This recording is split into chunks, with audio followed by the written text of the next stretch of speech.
أصدقائي، اليوم غادي نحكي لكم شكون هما لي كوبل اللي غادي يغادروا البرنامج لالا العروسة في البرايم ستاتس.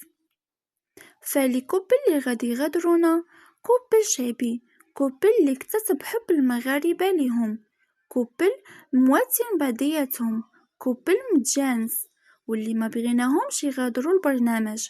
وقبل ما نقول لكم شكون هاد لي كوبل، غادي نعرفكم على المدن اللي غادي يتأهلوا معنا في البرايم ستاتس. غادي يكون الكوبل مدينة القنيطرة، عبد الحكيم وحياة، وكذلك كوبل مدينة قلعة سراغنة، وكوبل مدينة مراكش، وكذلك كوبل مدينة تطوان.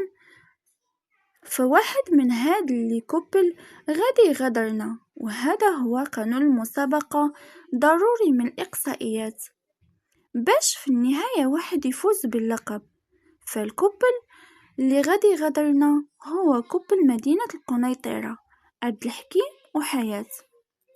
واللي كوبل اللي غادي يتأهلوا معنا للنهائي هما كوبل مدينة قلعة سراغنة ومراكش، وكذلك تطوان.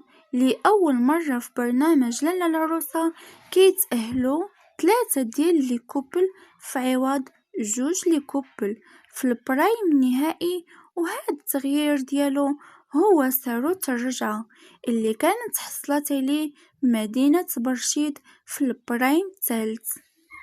إلا عجبك الفيديو خلي بصمتك بلايك وبارطاج باش يوصلك كل جديد، وما تنساش الاشتراك بالقناة.